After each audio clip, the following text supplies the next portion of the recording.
श्रीमान, श्रीमान विसर्जन कराने की आज्ञा चाहता हूँ। जय श्रीमान। मेरी मंजिल है पहचान तुझी से, मेरी मंजिल है पहचान तुझी से, छूए जहाँ भी मेरी बुनियाद रहे तू, छूए जहाँ भी याद रहे तू। विश्वविद्यालय राजस्थान महाविद्यालय में यहाँ पर 77वां गणतंत्र दिवस मनाया गया है। हमारे साथ में एनसीसी के कैडेट हैं, जानते हैं उनको यहाँ पर उन्होंने परेड की है और क्या उनको यहाँ पर सीखने के लिए मिला। एनसीसी में वो हैं, क्या कहना है सर, बताएं। सबसे पहले Jai Hind everyone. My name is SEO Pratik Raj Gujar और हम वनराज बटालियन से सारे, और हमें एनसीसी से आज 77 रिपब्लिक डे है, तो उसके पर्व में हम सब आए और आज हमने फ्लैग होस्टिंग करी है। और एनसीसी से हमें ना काफ़ी कुछ सीखने को मिलता है, जैसे हमें एक सबसे पहले तो कॉन्फिडेंस बहुत आता है, एक जनरल बेसिक लाइवलीहुड की, एक सामान्य इंसान से हम अलग उठ के है ना हम काफ़ी सारी चीज़ें सीखते हैं। एक तरह से आर्मी वालों की तरह हम रहते हैं, उनसे काफ़ी तरह तरह की चीज़ें हमको सीखने को मिलती है। हमको कई फ़ायदे मिलते हैं एनसीसी से, जैसे कि आर्मी के लिए हमको 10% ज़्यादा बेनिफिट मिलता है। हम डायरेक्ट सी सर्टिफिकेट में अगर हमारे अच्छे ग्रेड बनते हैं, अल्फ़ा ग्रेड मिलती है, तो हमको डायरेक्ट सीडीएस में इंटरव्यू में जाने का मौका मिलता है। तो मैं यही कहूँगा कि एनसीसी काफ़ी आजकल के युवा जैसे भटक रहे हैं, तो उनके लिए अगर वो एनसीसी में आते हैं तो काफ़ी कुछ सीखने को मिलेगा, जो उनके फ्यूचर को अच्छा सुधारने का उनको मौका मिलेगा उससे एनसीसी। हमारे साथ और भी कैंडिडेट हैं और क्या उनका कहना है एनसीसी के बारे में, क्या कहेंगे सर। जय Hind everyone, my name under officer Amit Sharma.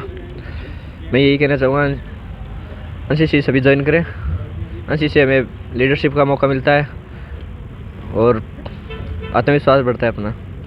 Thank you. हमारे साथ में और भी एनसीसी कैडेट हैं, सर आप क्या कहेंगे। सभी पहले सबको जय हिंद। मैं कैडेट उत्कर्ष पारिक। मैं ये कहना चाहूँगा कि एनसीसी जो है ये एक बहुत बड़ा, अपने आप में एक बहुत बड़ा वो ग्रुप है ये इंडिया लेवल पे। इसमें 25 लाख के करीब कैडेट है पूरे हिंदुस्तान में। और एनसीसी जो है ये एक तरीके से छोटी आर्मी है। अगर युद्ध में अगर किसी की ज़रूरत पड़ती है कैडेट की, तो एनसीसी वालों को भी युद्ध में लिया जाता है। मैं ये कहूँगा कि एनसीसी एक यूनिटी एंड डिसिप्लिन इसका मोटो है, सबको एकता, अनुशासन। और एक एनसीसी एक ऐसी चीज़ है कि जिसमें मतलब बच्चे आर्मी की तरह रहना सीखना सब सीखते हैं, आर्मी की तरह रहना सीखते हैं, आर्मी की तरह लाइफ जीते हैं। और मैं ये कहूँगा कि एनसीसी एक बहुत बढ़िया चीज़। जैसा कि बताया कि एनसीसी जो है बच्चों में आर्मी के गुण सिखाती है, जिस तरीके से आर्मी देश की रक्षा करती है, जब कभी ज़रूरत पड़ती है तो एनसीसी के जो कैडेट हैं उनको प्रथम मौका दिया जाता है, क्योंकि वो ऑलरेडी 3 साल एनसीसी में आर्मी की जो तीनों विंग्स हैं उनकी वो ट्रेनिंग ले चुके होते हैं। इसलिए जब भी कभी ऐसी आपातकालीन स्थिति होती है तो उसमें जो एनसीसी जो है वो सेनाओं के लिए सहयोग करती है। और हमारे देश के जब युद्ध की स्थितियां होती हैं तो उनमें देश के लिए सहयोग मिलने से एक बहुत ही सपोर्ट मिलता है।